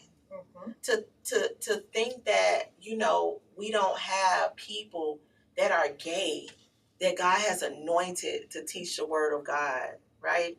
Or that God has anointed to move on behalf of his people. I think we do ourselves such a disservice, especially in religious settings. I agree. I've had so many different ministers, right? I would go to their church, speak at their church, and they tell me how I was a blessing to them, how I could move the people, and how, God moved through me, and I was anointed to this and that. And then when they found out I was married to a woman, deleting me on Facebook, deleting me, don't call me for their events anymore. And that's something that, something that I, even though I was experiencing that, I continue to press through because I really feel deep down in me that God honors my faithfulness to him, not to the opinions of people. I agree. You know what I'm saying? I think that there are so many things in the Bible that you can pair this scripture with this scripture and then it don't make sense. Right. But you can pair this narrative with this narrative and it all makes sense. So I think that using the Bible as a tool, right, for growth and as a life manual, see, somebody say their daughter told her at 9 years old they were lesbian. Yeah, she just came back and also she said, I asked her, what is a lesbian? She said a woman that likes women. That likes. I told her, well, you're still a child, so let's talk about this when you become a woman, laugh out loud. Now, would that response have been different if she said she likes a boy? No. You don't think so? I don't think so. I think it would be you think if your daughter came to you and said, I got a crush on this boy, then you would say, we're going to talk about that when you become a woman? No. Well, my stepdaughter did. Like, my stepdaughter, she that was her thing. She liked women. She did. She's always liked women, but now she likes men. So that's why I just say, like, you do what you want. I'm just that person. Like, you do what you want to do, what makes you feel good. I still got to disagree with that. I feel like people do it for people. Well, I feel like people definitely did it for people. I do. I feel like the world is so like judgmental that they do it for people, especially for the gay world. The gay world get it real bad because they're not allowed to do this. That's right. They're not allowed to do it, so they doing it just to cover up. I just told you, my cousin dated guys that had a full family Mhm. that was not out with it Mhm. because they're doing it for people. Right. They're doing it for the look of things. That's Right. not really what they're feeling. Mhm. I also had this guy at work, right? Mhm. Kia, I knew it in my soul he was gay. Mhm. I knew it in my soul he was gay. But guess what? He was married to this girl. He had a kid with her. He was so unhappy. Mhm. So unhappy. But I was that one he could talk to. You get what I'm saying? Right. So he finally had told me, listen, well, I don't know if you knew, but I like men. You think? I knew that from the day I met you. You get what I'm saying? Right. So he ended up telling me, and listen, when he finally came out and was happy with himself Mhm. and walking in his truth, he became happy. You could see the Right. sadness. A lot of people do it for people. Right. I agree. Yes. I agree. They do it for people. I agree. I feel like you walk around with this because you worried about your mama feeling this way. You Right. worried about your daddy feeling this way. This Right. is your upbringing. Right. You get what I'm saying? But when you Mhm. start walking in that, I don't give a fuck. Mhm. I don't care. Right. Mhm. You be more true to yourself. Yeah. It feels so you feel relieved because Right. You're in your truth. yeah. Yeah, you're in your truth. And that's why a lot of these, a lot of gay people want to commit suicide, or Yeah. like she said, she opened up a platform for these people to come talk to her Right. and come lean on her. And Mhm. I need this listening ear because they don't really have that. No, they don't. They don't have a listening ear. There's a lot going on with the LGBTQ community. I did see a comment that said that the LGBT community shuns bisexuals, and I do hear that a lot. You know that sometimes lesbian women can look down on women that say, "I like both." Mhm. You know, sometimes we can do. I think it's that was easy China to- that said Yeah, that. it's easy to Mhm. do what has been done to us. You know, and I definitely don't agree with that. You don't. Okay. I'm No, gonna ask I that don't question. agree with that. Okay. I mean, you gotta do what makes you happy. I'm Yeah. so You gotta believe do what on makes you happy. One thing that I did want to touch on was the comment before this one that said that her 9-year-old, she said, yes, I would like at 9, like them damn books. Wait, she So- just said something else. She was into this lesbian thing, but the once a day she asked for me A flag, it was so cute and girly on Amazon, so I bought it. Then I found out it was a lesbian flag. Did you know the lesbian flag is a bunch of pink colors? I didn't know. I asked her about it. She said, "Mom, it was a phase." Mm-hmm. So one thing about our children, right, when they come to us about sexuality Mhm. at an early age, like that's kind of like our thing, right? That's what Black Mama's gonna tell you, right? Mhm. It's like you better like them books. Right. What we have to realize is that somebody is gonna be their safe space. Yeah. They're gonna talk to somebody. If they can't talk, To if you? we Sure. are going to be, my little first boyfriend Mhm. was in first grade, and he was gay. And In the first grade. In the first grade, that was my little boyfriend, and I used to make him hold my hand. Mhm. You know, I used to be like, we used to supposed to hold hands. I remember. Mhm. And he would hold my hand like, you know, he hated it, right? But I was like, we gotta hold hands and do what girlfriend and boyfriend do, you know. She was So- a bully. in Exactly. first grade. Exactly. So for me to act like, now I think I was 5 or 6. Mhm. So for me to get to this big old age and act like I don't understand that my daughter Mhm. is gonna be, you know what I mean, engaging in some type, not sex, Right. but exploring the idea of liking somebody and all of that kind of stuff. Like I'm delusional. Right. And what I'm telling her is, go talk to your friends Mhm. who are gonna lead you wrong 100% of the time. Mhm. Go find somebody that you can talk to. My daughter has been talking to me about who she liked for so long that, I mean, we can sit down and talk like, Mom, you remember him? Right. Mom, you remember I did, this happened? And you told me you better not let that boy see you crying either. So it's like really building this beautiful bridge of communication between you and your children, I agree. because it's never gonna stop. Right. They're never gonna get get to the age and say, okay, you know what? I don't want to talk about Right. guys or girls anymore. I just want to hit the books. Right. And they feed off your energy. Yeah. So I'm like, girl, so what's up? Like, what's going on? You know, my grandson is 7, and one of my daughter's friends was crying. And he said, I can't believe you crying over a boy. Like, boys are not faithful. I'm 7, and I got 2 girlfriends. And I'm like, Sound like a baby Batman. right. I agree. Right. Sound like a baby Batman. So yeah, let the children talk about what they the feel. white Batman, not the black man. Yep, it's the black Batman. We're talking about you, brother. Listen, the baby said, I got 2 girlfriends. Yeah. Well, he doesn't have girlfriends. That's why he says you're talking about these. Oh. That's what it is. Oh. You don't believe in the word, right? I'm just here. He in the Old Testament. We forgot. I'm not even here. I'm a figment of you all's imagination. Whatever. But I can honestly say, like what you're just touching on, as far as how we are now talking to our kids. Yeah. We didn't have that when we were younger. Didn't. We And I did it all. We didn't have Baby, that. I We did ain't had it that all. dialogue at My mom all. played it. Listen, They kept secrets. That's right. absolutely, and we can listen. And if we told them what we was going through, they I'm not gonna say they ignored it. It was like, you don't talk about it. yes. My mom You don't told talk me about I it. could not have no boys at that house. It was And baby, she did me a favor. it My was a oldest son thing was where they received in my buried mama's it. house. Like you know, like overlooked it.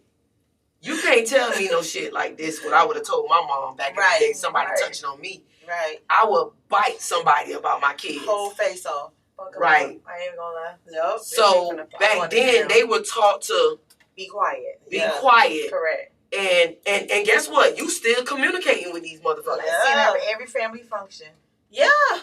You get what I'm Weird shit. Yeah, weird shit. Like he Now, had the party. My daddy didn't play that shit though. I didn't. My daddy ain't play that shit. Well, my dad, he was not around like that. So it took me a while to tell my mom what was going on as far as people yeah. touching on me, feeling on me. Yeah. It took a while for me to tell my mom. So when I did tell her, it's like he had the family outing. You understand what I'm saying? So, but you know what? I never did get upset with my mom though. You didn't? No, let me tell you why I didn't. You can't be mad at somebody that is doing what they were taught. Agree. They didn't That's know any better. powerful, yeah. They didn't know any better. Yeah. She They was didn't know no better. taught that. I agree. She was taught to shift it and put it up under a rug. They don't talk about it no more. And don't talk about it no more. Yeah. So I couldn't be angry with her about it because that's what she was taught. Mm-hmm. You understand? But when I started speaking about it, I became the enemy. Mm-hmm. I became that ain't true. That's not true. From that other side. Mm-hmm. That's not. But baby, I don't give a damn. I'm very voiceful about it. Yeah. And I don't care. I want all the smoke. Yeah. Yeah. I want all of it. Because it's my truth. Yeah. It's the truth. I went into that. Them all girl sleepovers get free. Yeah. That ain't it. My mama Jahira, let some girl. girl sleepover. I was like, yes. Y'all, get off the line, girl. Her thing is just going, baby. She just typing. Girl, you had something. You know Nobody what? else. We are going to have it. Get it off your chest. I love it, Jahira. I love Yeah. it. We going to have a get it off your chest Yeah. moment. Yeah. So that's coming. Absolutely. We definitely going to have a get it off your chest moment. You know, like I said, this is our So first what's the next ladies question? edition. Let me see. Next Well, question. let me say something really quick. You don't necessarily have to always be be an older person. So one of my truths is, and I know, like, my life has been in a uproar, and I've never like verbally like said this with a lot of people. Mhm. But 11, I was raped. Great. Great. Great. And, With the G. I was great. And by a family, not by a family, but my cousin's friend. And it was brutal, but it was like the church kind of was like I want to say they isolated me after the fact. Like Absolutely. the thing was the comment was I was touched. Absolutely. But my mama used to say to me, well, baby, it's still yours to give away. It's still yours until you decide to give it away. That's right. So, you know, it never wavered my sexuality. It never weighed me like straight in any other way. It did, like I couldn't carry kids full term, but I was 11. And, you have so many life instances that happens. And I never one day I would actually tell my story. Like my family knows about it. And it was like a whole neighborhood situation because it was a neighborhood friend. And, it was like, what do you do? Because I'm like 100 pounds. Right. 11. Wow. And it was like, I just want to go turn in and give him back my cousin Nintendo game. Right. Because my cousin's on punishment. So we just went over there to give back his Nintendo game. That's all I was going to do. Right. But again, I'm 11. Right. What you get a rise at 11-year-old? Right. You're 16. Mm. But it don't necessarily have to be an uncle or a cousin. Yeah. This is why I'm like very, very. I have all boys, but I still was mindful of how my sons go to the bathroom in public. Yeah. I still was mindful about where they were at all the time. It was never just with me with them by themselves. I made to make sure they always stayed together. If they fight, y'all better jump their ass. Like that's how I raised my sons. Right. Family over everything. But I never kept it where y'all don't say nothing. This is an open format by all means. Don't never keep secrets.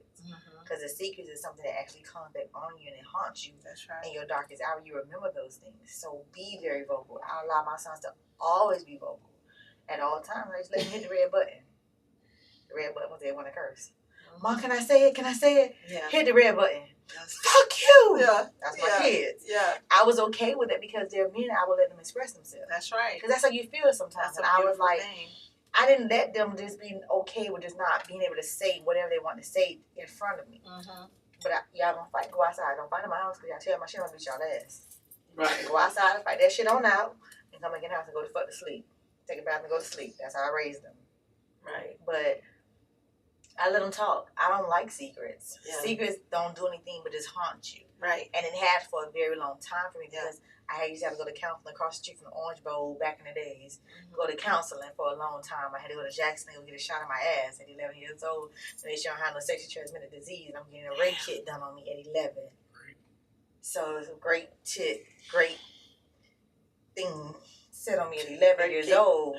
And I was like, that made me not want to be this parent where you don't talk about stuff. Don't tell me everything. Yeah. Don't hold nothing back from me. I want to know it all. And it wasn't because my parents didn't know any better. That's just what they were taught.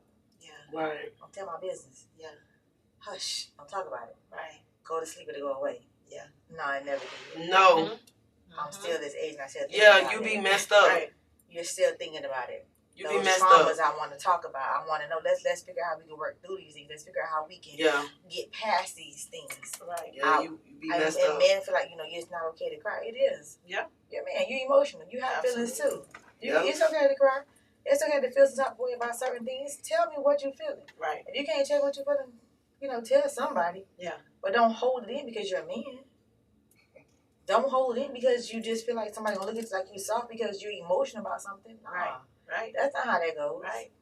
Ain't none of my sons, soft. They Right. ain't never been sweet. Right. But they would express yourself. They can express themselves and open your door. They can express themselves and pay a bill. Absolutely. They can express themselves verbally and effectively and still be able to maintain their masculinity as a man. Right. My son 28 and don't live. He ain't been at home in over almost 10 years. Right. Got his own place, own everything. He's still able to say how he feels, but any given moment. That's right. Because don't That's how hold that's supposed to secrets. be. As he should be. Don't hold secrets. As he Don't be should be. afraid to talk about whatever it is, whatever's going on. Yeah. My kids can't sleep at nobody else. I heard her. Okay. Ladies, I'm going to bed. Okay. I did have one more question, but you pretty much summed it up with that. It was basically asking what is one thing most don't know about you, but as you pretty much touched that today. I think that something that people don't know about me is I was always like really nerdy, right? In school, I was a big nerd. Elementary school, super nerd. I won't believe that. Yeah, and At all. I read probably about 100 books a year. I do, but I did know you read a lot. Yeah, I do. Because when you used to do the foot scrubs, remember that? Yeah. And when I used to come by your house, you Yes. had a lot of books. Yeah. So I A did. lot of books. Yeah. I did know Yeah. that you read a lot. You Yeah. get what I'm saying? Yeah. So super nerd. yeah, I did know that. Super nerd. That much about you. I love reading, and that's another thing that keeps me grounded too. Reading. I think that reading other people's stories, just being able to dive into something that keeps you quiet is important for women, and particularly Black women. We don't do that enough. We don't do that enough. We got to be talking and doing it all the time. We got to be winning all the time. I agree. My book club read a book called Black Women Must Die Exhausted. And that's just kind of how we feel. Like, if we ain't exhausted when we leave this place, that ain't, you know what I'm saying? We haven't done our job. But I learned from my mother. My mom was so graceful in her latter years. And the day before my mom passed, she, I walked in her room. She had gone to the hospital because she was weak. And I mean, nothing else. Like, there was nothing wrong with her. She just was weak. So on the 3rd of July, she went in the hospital. And on the 4th of July, she told me, she said, listen, don't come back here tomorrow. She said, you got a big job to do. I'm like, whatever, girl. Like, if you're going to be here, I'm going to be here. Right. And the next day, my sister was there with her. We would take shifts. And my sister was there with her. And she said, Mom, I'm thirsty. And my mom said, why don't you go downstairs and get you something to drink? And my sister said, okay, I'll go down there. She said, take your time. And my sister went down to get something to drink. And when she was on her way back up, the hospital called and said that my mom had gone into cardiac arrest. And 30 minutes later, she was gone. Wow. And so, of course, we're all devastated. I'm devastated by this. But I understand, like, the grace in it all. She wanted right there with her. No. She wanted to go to remember her that way. She just wanted to go to sleep. Yeah. And she didn't want her to see her that way. She didn't want her to see all of that. Wow. And so it was so intentional, and my mom lived a very intentional life. And she would always say, when people say goodness and mercy shall follow me all the days of my life, yes, we kind of take that for, it's just words, right? Right. But I really watched that. Wow. And I was able to cultivate a relationship with my mom where we could talk about what happened in my past. Even the times when I got in trouble. I was like, Mom, you want to know what really happened that day when you told me I better not break curfew again? And she like, tell me, girl. And we're able to talk about those things. So I definitely encourage people to forgive their mama. Yeah. Like, I'm standing right here right now. Like, I can see her right now because forgiveness was such a big thing between me and my mom. Wow. She was truly one of my best friends. Like, we had a very close relationship. Y'all know because I always posted her. Yes. Talked to her on social media, did pranks with her and all of that kind of stuff. But the forgiveness in it all. Right. And acknowledging, like, we both hurt each other because we didn't know what we were doing. I was a daughter for the first time. Right. You know what I'm saying? And you were a mom trying to figure it all out for the ninth time. With a husband that was a womanizer. And so when you get into it with your mom to really, like, sit down and not in a spirit of blame. Right. A lot of people feel like we got to resolve these issues. The resolve is it happened, you lived past it, and your mom is not the person that's going to fix you. Right. She's not going to fix you. Whatever happened during her time, you know what I'm saying? She can't fix that. Right. She can't go back and even an apology can't fix it. Right. But you got to work on what you got to work on to heal that trauma. I agree. And if it's therapy, go to therapy. If you need a life coach, get you a life coach. Do whatever you got to do to heal that trauma so that you can stop placing blame on people that couldn't do nothing about it. I agree. So, that's my thing. You know what? For our very first show, I'm proud of us. I'm proud of y'all too. I think we touched on. Thank you. I think we touched on a lot of different topics. I think we were able to get a lot of understanding, and we actually got to get a lot of people got to know you in a more personal way. Absolutely. Through this podcast, and I hope you guys are watching. That you guys go ahead and start liking and following her as well. She has a lot of different hats that she wears. And she's definitely there for you guys to be able to utilize her services by all means necessary. She's there for you guys. If you need a life coach, she's there. If you need somebody, you want to get some butter rub, you want to get some scrubs, she got you there as well. She got the butter here too. And it smells amazing. It feels really good. You see how good her skin look? This ain't no filter. This ain't no filter. Ain't no Snapchats here. Absolutely. But May, we want to give you your flowers while you're here.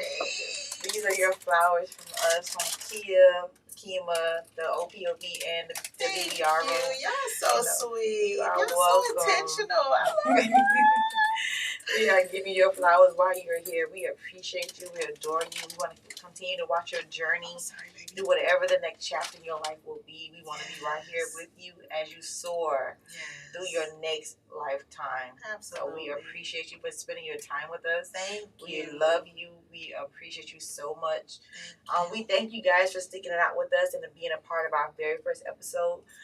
But make sure you guys like, share, and also follow the OPOV and the BBR room. The ladies edition will be once a month. You can catch us the very first Friday of every month. Keem and myself will be doing ladies edition. So, next month, stay tuned to watch us to see what we have going on for the next episode. Yes. Also, this Wednesday, we have OPOV with Mr. Batman and Daryl Finley. They will be also having their show on Wednesday. Oh, let me back up. They have a show tomorrow as well. I'm sorry. They have a show tomorrow at 7:30. No show tomorrow? We're coming back next week. Okay, they'll be back here next week on Saturday. But definitely catch the show on this Wednesday. Next Wednesday that's coming up. It'll be at 12 o'clock. But by all means, we guys welcome you for the newcomers. Hey, to the people that have already been following us, we appreciate you. We love you. Continue to follow us and watch our journey. We need you guys to continue to watch us and to be a part of our family to help us grow this podcast to the next level. We can't do anything without you guys. We appreciate you. We love you. And we end everything. We're going to start having we're going to end our show. We don't know what it is now. But we got to come up with something we're going to say at the end of our show. Yes. Something. But y'all stay tuned. We're going to have something special for you guys. But we thank you. We appreciate you. And good night. Good night. Good night.